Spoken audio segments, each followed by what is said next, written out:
Thank you very much. My name is, as you know, Scott Gessler. I'm running for Secretary of State. And to get us, the Secretary of State's main job is elections. So has anyone ever heard of ACORN in here? Well, before they did international child trafficking and tax fraud, they were well known for voter registration fraud. So if you've heard of ACORN, you understand the importance of the Secretary of State's office. And has anyone ever heard of Senator Al Franken from Minnesota? Well, if you've heard of him, you understand the importance of the Secretary of State. You see, what happened there is in 2008 in Minnesota, they had this close election that the Republican won on Election Day. But during the recount, all these votes trickled in for the Democrat, and eventually Al Franken won. And that's how the Democrats got their 60-vote, filibuster-proof U.S. Senate seat out of Minnesota. But I asked people to look at that race, because here's what happened. In 2006, George Soros created a group called the Secretary of State Project. And what they did is they decided to target Secretary of State's races nationwide. And in 2006, they targeted Minnesota, and they won. And their guy got in office, a guy named Mark Ritchie. In fact, on his inauguration day, he thanked George Soros' group. And he removed the ballot reconciliation program in Minnesota, so there were 17,000 votes that couldn't be reconciled. That's a polite way of saying there were 17,000 more votes than there were voters in Minnesota in 2008. And 1,400 felons voted. And then you had vague and ambiguous standards for this recount. In fact, one newspaper wrote that Al Franken went to the U.S. Senate having effectively stolen that election. So that tells you about the Secretary of State's race and the importance of elections. You know, the other thing that you see Democrats do all the time is election day shenanigans. And my favorite story comes out of Missouri in 2000. You know, Bush versus Gore, you had this tight race. The day before that election, in Missouri in 2000, in the year 2000, a Democratic candidate for Congress said, we're going to get our people to vote even if we need a court order keeping the polls open late. And sure enough, on election day in St. Louis, they had someone file a lawsuit, a guy named Robert D. Odom, to keep the polls open late. And there's one problem with that. Robert D. Odom, he was dead. He had been dead a year and a half, but he filed this lawsuit in St. Louis, and he won.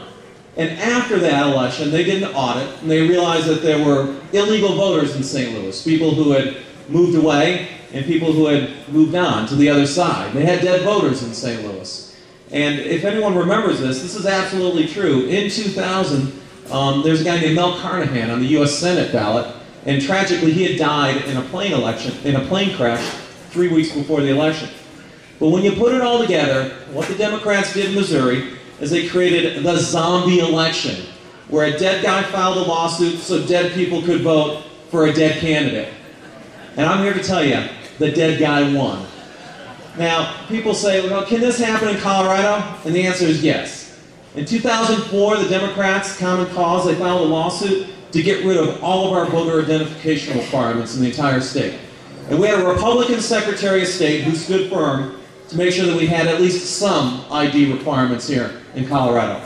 And 2 years later, they took a page out of the Missouri zombie election playbook in 2006 in that close election, and they filed to keep the Denver polls open late. Not Elbert County, not Douglas County, but just Denver. And thankfully, we had a Republican Secretary of State who stood firm. We've had good elections here in Colorado. We haven't had to worry about them. And that's because, in large part, we've had Republican Secretaries of State for 45 years. But for the first time, we've got a Democrat in that office. Bill Ritter appointed him. He is a member of Team Ritter. And as a member of Team Ritter, he's following the normal Democrat agenda. And what is that? Well, I told you a little bit. It's building slop into our elections so they can be manipulated. And while he's been in office, I mean, he's done the normal stuff Democrats do. That's raise fees, raise costs, reduce your ability to use that information there. We need to get him out. And so that's what I'm doing. I'm running to get him out so we can make sure we've got election integrity in this state. Real quickly about myself, I'm an attorney in Denver. I tell people I use my law degree for good, not for evil.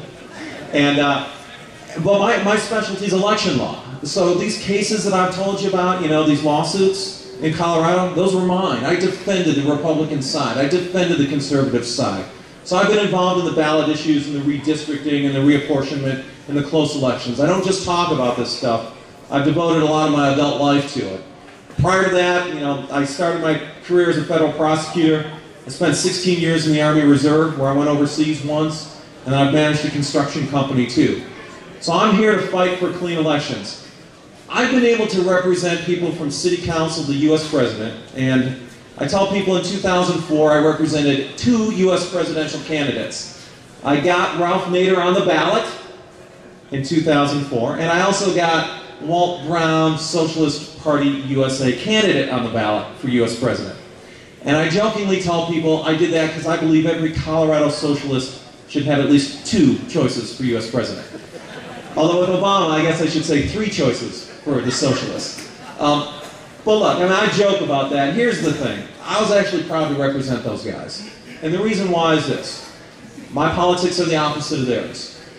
But as an American, as a Republican, we need to reflect the best in our values, in our constitutional values. And that means a free marketplace of ideas. That means treating everyone fairly. So even though I disagree with people, I defend their right to be involved in this election. I believe at the end of the day, our conservative values will win out. But our conservative values mean that we give the other side a fair chance, that we treat everyone fairly, and that we let the best person win with the best ideas for this country. And we trust the good sense of the American people.